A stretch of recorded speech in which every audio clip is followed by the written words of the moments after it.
कांग्रेस को हमेशा के लिए छोड़ दिया है। ऐसे में मैं आपसे ये जानना चाहता हूँ कि चुनाव में निर्दलीय लड़ूं या थर्ड फ्रंट से लड़ूं। कांग्रेस ने हमारे साथ जो घात किया है और उसमें मेन भूमिका निभाई है गोविंद सिंह डोटासरा ने, और जिस तरह से जल्दबाजी में टिकट को डिक्लेयर किया है ताकि कांग्रेस में भी जो कुछ लोग मेरे शुभचिंतक थे उनको किसी तरह का मौका न मिले। साथियों नमस्कार। साथियों, जैसा कि आपको पता है, मैं 14 अक्टूबर मंगलवार को अंता उपचुनाव के लिए अपना नामांकन दाखिल करने जा रहा हूं। मुझे चाहने वाले देश प्रदेश जहां भी बैठे हैं, आप तमाम साथियों को 14 अक्टूबर मंगलवार के दिन सुबह 11 बजे अंता की धरती पर आप सबका के दर्शन करना चाहता हूं, आपका आशीर्वाद लेना चाहता हूं। आप एक दिन का समय निकालकर मुझे आशीर्वाद देने अंता की धरती पर पधारेंगे। साथियों, आज मेरा लाइव आने का मकसद आपसे केवल एक राय लेने का है। मैं छबड़ा से निर्दलीय चुनाव लड़ा, देवली से भी मैं निर्दलीय चुनाव लड़ा। कांग्रेस ने हमारे साथ जो घात किया है और जिस तरह से जल्दबाजी में टिकट को डिक्लेयर किया है ताकि कांग्रेस में भी जो कुछ लोग मेरे शुभचिंतक थे उनको किसी तरह का मौका न मिले, और उसमें मेन भूमिका निभाई है गोविंद सिंह डोटासरा ने। साथियों,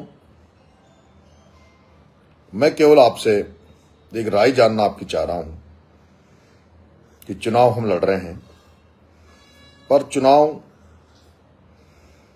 अब जब हमने कांग्रेस को हमेशा के लिए छोड़ दिया है, तब मैं इस चुनाव को 2028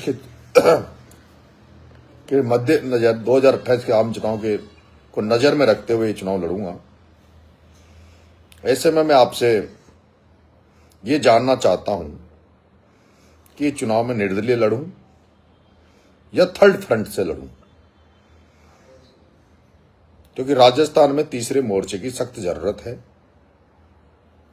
और मुझे लगता है कि अभी हमारे पास वक्त भी बहुत है। अगर हम 2-2.5 साल उन तमाम लोगों को जो कांग्रेस और बीजेपी से इतर जाकर, जो इन दोनों पार्टियों से जिनका मन मोह हो गया और जिन्होंने दोनों पार्टियों का काम देखा है और जिन्हें लगता है कि राजस्थान में तीसरा मोर्चा बनना चाहिए ताकि राजस्थान में भी नई राजनीति पैदा हो, नए लोगों को मौका मिले। हालात आप देख लीजिए, अंता में किस तरह से किस आदमी को टिकट दिया। 2 दिन पहले ही हाड़ौती से भरत सिंह जी कुंदनपुर, जो ईमानदार राजनीति के प्रतीक थे और जिन्होंने किस तरह से प्रमोद जैन भाया के काले कारनामे उजागर किए थे, किस तरह से इसके भ्रष्टाचार को उजागर किया था, वो 2 दिन पहले ही हमारे बीच से चले गए। और उनको उनके अंतिम संस्कार में अशोक गहलोत, गोविंद सिंह डोटासरा जैसे नेता आए थे। भरत सिंह जी कुंदनपुर को सच्ची श्रद्धांजलि तब होती जब वो उनके कहे शब्दों के अनुसार इस भ्रष्ट नेता, राजस्थान के भ्रष्टतम नेता, जिसने पूरे 12 को, पूरे राजस्थान, पूरे देश में बदनाम कर दिया, जिसका गली गली में, मोहल्ले मोहल्ले में, शहर शहर में नारे लगते हैं कि प्रमोद जैन भाया चोर है। उस भरत सिंह जी के अंतिम कार्यक्रम में आने के बावजूद भी उन लोगों ने जो भरत सिंह का अपमान किया है, भरत सिंह के शब्दों का अपमान किया है, यह बड़ा ही दुर्भाग्यपूर्ण है। साथियों, भी बीजेपी ने टिकट डिक्लेयर किया नहीं है, बीजेपी भी टिकट डिक्लेयर कर देगी। मेरे पास भी कल मैसेज था कि आप बीजेपी से लड़ लो, लेकिन मैंने जबान दी है लोग जनता को। मैंने कहा कि मैं कभी जिंदा रहूंगा जब तक भारतीय जनता पार्टी से चुनाव नहीं लड़ूंगा। ऐसे में मैं आपसे केवल इतना सा जानना चाहता हूं अगर आपको लगता है कि राजस्थान को तीसरे मोर्चे की जरूरत है, तब आप मुझे राय दें कि मुझे तीसरे मोर्चे से लड़ना चाहिए या मुझे निर्दलीय चुनाव लड़ना चाहिए। ये जानने के लिए मैंने आपको के सामने लाइव आया हूं।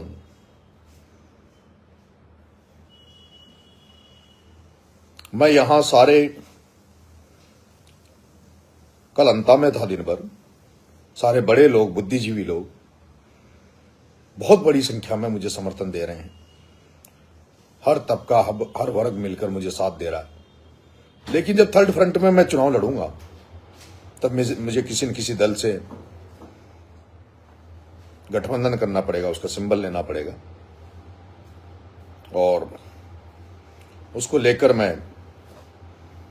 मेरी उनसे बात चल रही है, तीसरे मोर्चे के सारे नेताओं से।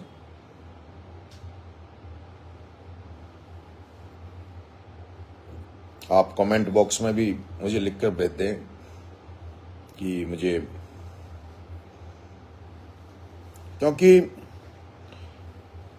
आने वाले समय में, इस चुनाव के बाद में भी हमें 2 साल मिलेंगे, तो 2 साल हमारे लिए पर्याप्त हैं कांग्रेस बीजेपी को राजस्थान से उखाड़ फेंकने के लिए।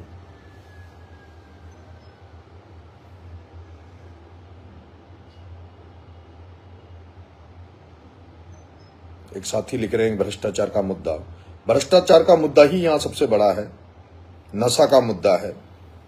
यहां पर हाड़ौती में जिस तरह से हम लोग अभी जमुआ रामगढ़ के बच्चों को न्याय दिला के आए, हम लोग ने झालावाड़ में न्याय दिलाया कि प्रमोद जैन भाया 25 साल से इस अंता की धरती पर बैठ के राज कर रहा है। इसने पूरे 25 साल के जीवन काल में केवल एक बार 12 कलेक्ट्री पे धरना दिया था, और वो धरना था एक कांग्रेस के कार्यकर्ता की हत्या हो गई थी, उसको लेकर इसने धरना दिया था। इसके अलावा आज दिन तक प्रमोद जैन भाया ने एक भी शख्स के लिए, कोई बिजली से मर गया हो, कोई सांप से मर गया हो, कोई दुर्घटना से मर गया हो, किसी एक भी गरीब को न्याय दिलाने के लिए आज दिन तक इन्होंने धरना नहीं दिया। आज दिन तक प्रमोद जैन भाया ने एक बार भी किसी किसानों को खाद दिलाने के नाम पर, किसानों की समस्याओं को लेकर, किसानों को बीमा के पैसे को लेकर, किसानों को समर्थन मूल्य को लेकर, किसानों को बिजली को लेकर, आज दिन तक एक बार भी इसने कभी कोई धरना नहीं दिया। और मैं तो जब से राजनीति में मैंने कदम रखा है, मैंने कल गरीबों के लिए, पिछड़ों के लिए, शोषितों के लिए जो लड़ाई लड़ने का काम किया है। जनता के भरोसे अंता की धरती पर उतरूंगा। लेकिन जिस तरह का जातीय समीकरण अंता में है और जो सामाजिक न्याय की हम बात करते हैं, उसके लिए मैं सोच रहा हूं कि मुझे थर्ड मोर्चे की साथ मैदान में उतरना चाहिए। तो आप मुझे राय दें। धन्यवाद, नमस्कार, राम राम साहब।